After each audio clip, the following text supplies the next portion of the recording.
नमस्कार। क्या आपने कभी किसी ऐसे इंसान को देखा है जिसके दो चेहरे होते हैं? अब आप कहेंगे ये कैसी बात कर रही हैं कि दो चेहरे होते हैं। जी हाँ, होते हैं। मैंने देखा है और आपके आसपास भी ज़रूर ऐसे लोग होंगे कि जिनके दो चेहरे होते हैं। दो चेहरे से क्या मतलब है? दो चेहरे से मतलब होता है एक ही इंसान, वो मेल भी हो सकता है, वो फीमेल भी हो सकती है। मतलब कहने का ये कि कोई भी आदमी ऐसा हो सकता है, औरत भी हो सकती है कि वो बाहर दुनिया के सामने जब निकलते हैं उनके फेस पे एक बड़ी सी स्माइल रहती है। वो बहुत अच्छे से बोलते हैं, वो कभी गुस्सा नहीं करते हैं, वो सबके काम करते हैं, वो कभी किसी के काम को मना नहीं करते हैं जिससे कोई मुझे बुरा ना कह दे बस। और जब वो घर पे होते हैं उनका एक दूसरा रूप होता है जिसमें कि अगर कोई जैसे आदमी ऐसे हैं, उनके बीवी बच्चे हैं, वो उनके ऊपर गुस्सा भी करते हैं, उन्हें डांटते भी हैं, सब काम करते हैं, लेकिन बाहर उनकी एक छवि ऐसे बन जाती है कि कोई भी विश्वास नहीं करता है कि ये इंसान गुस्सा भी कर सकता है। तो जो घर के लोग होते हैं वो घर वाले बाहर वालों के सामने ये बताने में भी डरते हैं, अपने रिश्तेदारों को, अपने परिवार वालों को, मतलब जो बाहर के जो आप उनके फैमिली मेम्बर्स होते हैं उनके सामने ये बात बताने में भी डरते हैं कि मेरे साथ ऐसा हुआ, क्योंकि उन्हें पता है कोई विश्वास ही नहीं करेगा, क्योंकि बाहर तो वो इंसान देवता है या देवी है। तो ऐसे बहुत सारे लोग हैं कि जो बाहर बहुत ही सोच समझ के, बहुत ही प्लानिंग के साथ बात करते हैं कि बस कोई हमें बुरा ना कह दे।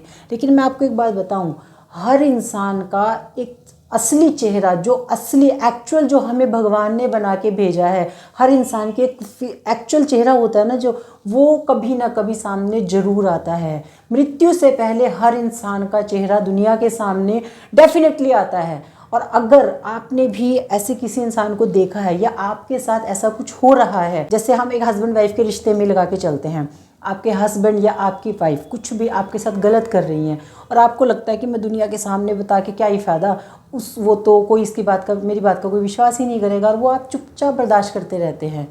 और फिर इसका असर क्या होता है? आपके बच्चों पे भी इसका असर होता है। वो भी यही सीखते हैं, क्योंकि जब आप बर्दाश्त करना सीख रहे हैं तो आपके बच्चे भी वही सीखेंगे कि चुप रहना चाहिए, चुप रहना चाहिए। लेकिन मैं आपको कहना चाहूँगी कि आप भी चुप मत रहिए और अपने बच्चों को भी मत सिखाइए।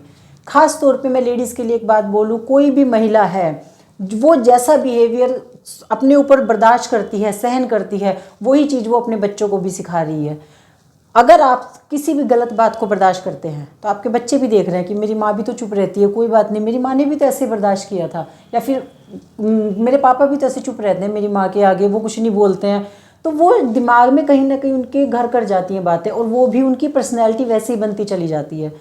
तो इसीलिए अगर आपके साथ कोई भी गलत काम होता है, कोई भी, तो आपको आवाज़ उठानी ही आनी चाहिए। क्योंकि देखिए, अगर आप चुपचाप रहते हैं तो वो इंसान अपनी मनमानी करता ही चला जाएगा और उसकी हिम्मत बढ़ जाएगी, क्योंकि उसे पता है बाहर कोई उसे कुछ कहता नहीं है, और जो घर वाले हैं बाहर उसकी कोई बात करेंगे नहीं। तो इसीलिए वो एकदम निडर हो जाता है और वो अपनी मर्जी हमेशा आपके ऊपर थोपेगा। और आप चुपचाप बर्दाश्त कर रहे हैं तो इसीलिए आपकी भी वो नेचर बन जाएगी कि मुझे तो आगे बोलना ही नहीं है, मुझे क्या फ़ायदा बोल के, कोई असर तो होना नहीं है। तो वो एक नेचर बनती चली जाएगी और आप तो चलो मानती हूँ कि जैसे तैसे अपनी ज़िंदगी काट लेंगे, लेकिन आपके बच्चों का क्या? जो आने वाला टाइम है, आपके बच्चे वही चीज़ आपसे सीख रहे हैं। हम बच्चों को जो बोलते हैं उससे वो नहीं सीखते हैं, वो बच्चे हमारा बिहेवियर देख के हमसे सीखते हैं। चलिए मान लेते हैं, एक हस्बैंड वाइफ की बात करते हैं, और हस्बैंड अपनी वाइफ के ऊपर हाथ उठाता है और वो सोचती है कि कोई बात नहीं, हस्बैंड है, गुस्से में उठा दिया, ये कोई रोज़ रोज़ थोड़ी ना उठाते, वो चुप रह जाती है। लेकिन क्या आपको क्या लगता है, आप एक बार चुप हो गए तो क्या वो दोबारा आपके ऊपर हाथ नहीं उठाएगा? वो डेफिनेटली उठाएगा, वो डेफिनेटली आपके ऊपर हाथ उठाएगा। तो आपको करना क्या है? आपको उसी टाइम उसको रोक देना है कि आज हिम्मत कर ली, आज के बाद ये हिम्मत मत करना, नहीं तो उसकी दोबारा फिर हिम्मत होगी। इससे क्या होगा? अगर आप ऐसा काम करेंगे तो आपके बच्चों के अंदर भी ये हिम्मत आएगी कि मेरी माँ ने गलत नहीं बर्दाश्त किया था और हमें भी गलत नहीं बर्दाश्त करना है। किसी के साथ गलत मत करो, अपनी तरफ से कभी किसी के साथ हमें गलत नहीं करना चाहिए। लेकिन अगर कोई हमारे साथ गलत करता है तो हमें उसको बर्दाश्त भी नहीं करना चाहिए, क्योंकि देखिए वो इंसान तो वैसे भी दुनिया की सामने में नज़रों में अच्छा ही अच्छा है। आप बर्दाश्त भी कर रहे हैं और कहीं ना कहीं आप बुरे भी बन रहे हैं, क्योंकि वो तो वैसे ही अच्छा है। अगर आप किसी को कहेंगे तो भी बुरे बन रहे हैं, अगर आप नहीं कर रहे हैं तो आप बर्दाश्त कर रहे हैं। आपको करना क्या है? कोई भी इंसान पहली बार आपके साथ गलत करता है, आपको उसको वहीं पर ही रोक देना है, नहीं तो वो इंसान बार बार आपके साथ गलत करेगा और आपको तो बर्दाश्त करने की आदत पड़ी गई है। और अपने बच्चों को दबना नहीं सिखाना है, चाहे उसके कोई घर वाले हैं, कोई रिलेटिव हैं, कुछ भी है, उनको सिखाइए कि कोई भी गलत बात आपको बर्दाश्त नहीं करनी है, किसी से आपको दब के नहीं रहना है, कभी भी किसी के साथ आपको गलत नहीं करना है। लेकिन अगर आपके साथ कोई भी गलत काम करता है तो आपको बिल्कुल भी हिचकना नहीं चाहिए उसके साथ रिश्ता ख़त्म करने में। कोई भी रिश्ता आपके आत्मसम्मान से, सेल्फ रिस्पेक्ट से ऊपर नहीं है, क्योंकि जब किसी इंसान को आदत पड़ जाती है ना आपके साथ गलत करने की, तो उसको वही आदत पड़ी रहेगी और उसको पता है कि ये तो आवाज़ उठाएंगे नहीं।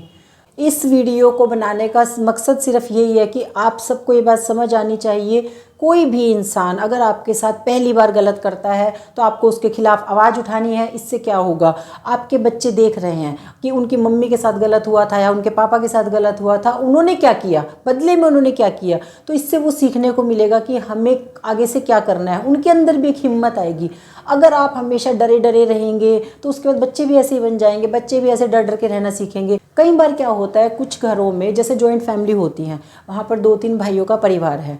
जो सबसे छोटे वाले भाई होते हैं उनको कहीं ना कहीं ये लगता है कि मेरे बड़े भाई हैं, मुझे उनकी रिस्पेक्ट करनी है, और वो रिस्पेक्ट की वजह से कभी भी उनके सामने नहीं बोलते हैं। उन्हें पता होता है कि मेरे बड़ा भाई है जो मेरे साथ गलत कर रहा है, लेकिन फिर भी नहीं बोलते हैं।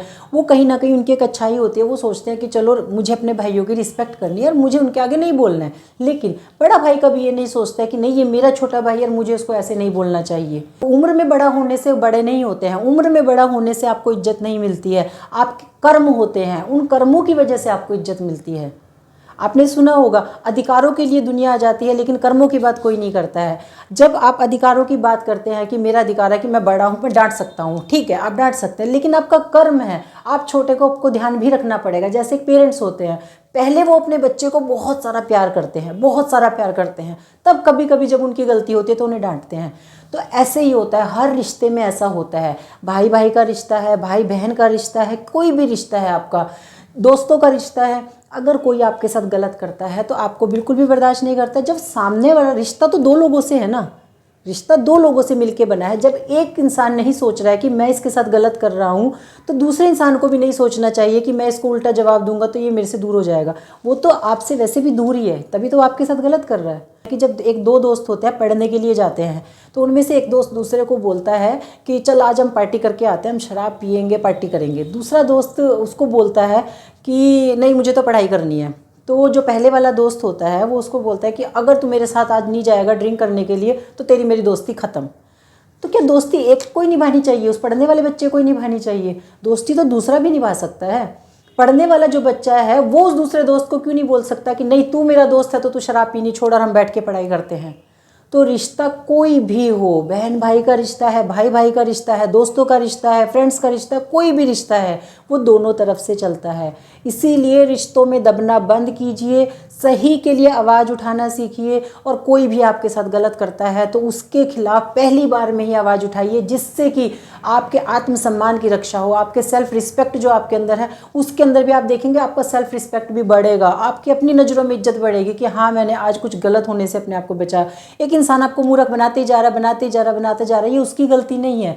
अगर वो आपको एक बार मूर्ख बना रहा है तो ठीक है उसकी गलती है, लेकिन अगर एक ही इंसान आपको 2-3 बार 4 बार झूठ बोल रहा है, कुछ भी बातों में बहला रहा है, तो ये गलती आपकी है, क्योंकि आप उसे मौका दे रहे हैं। बार बार वो आपको मूर्ख बनाया जा रहा है, आप अपनी इज्जत कम कर रहे हैं।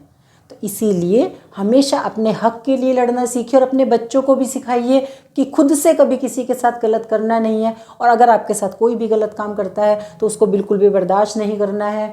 कल को जीवन बहुत बड़ा है, बहुत लंबा जीवन है, ऐसे लोगों का फिर लोग फ़ायदा ही उठाते हैं और कोई फ़ायदा नहीं है। और आप सिर्फ एक अच्छा बनने के लिए, सिर्फ एक कि लोग मुझे अच्छा कहें इसलिए चुप रहते हैं कि लोग मुझे बुरा ना कह दें, तो दुनिया कभी किसी को अच्छा नहीं कहती है। आप किसी के लिए 10 काम अच्छे कर लेंगे, एक काम गलत कर दिया तो लोग आपके उन 10 कामों को भूल जाएंगे और उस एक गलत काम को याद रखते हैं। कोई आपके सपोर्ट में खड़ा नहीं होगा कि नहीं भाई 10 बार उसने अच्छा भी तो किया था, अब एक बार गलती कर दी तो क्या हो गया। कोई आपका साथ देने के लिए नहीं आएगा। तो इसीलिए हमेशा अपने सेल्फ रिस्पेक्ट का हमेशा ध्यान रखें, और रिश्तों में दबना बिल्कुल बंद करें, और अपने बच्चों को भी यही सिखाएं कि कभी भी किसी से दबकर नहीं रहना है। अगर आपको वीडियो यूज़फुल लगा हो तो वीडियो को लाइक ज़रूर करें, सबके साथ शेयर करें, और चैनल को सब्सक्राइब करे बिना बिल्कुल भी ना जाइए। Thank you so much.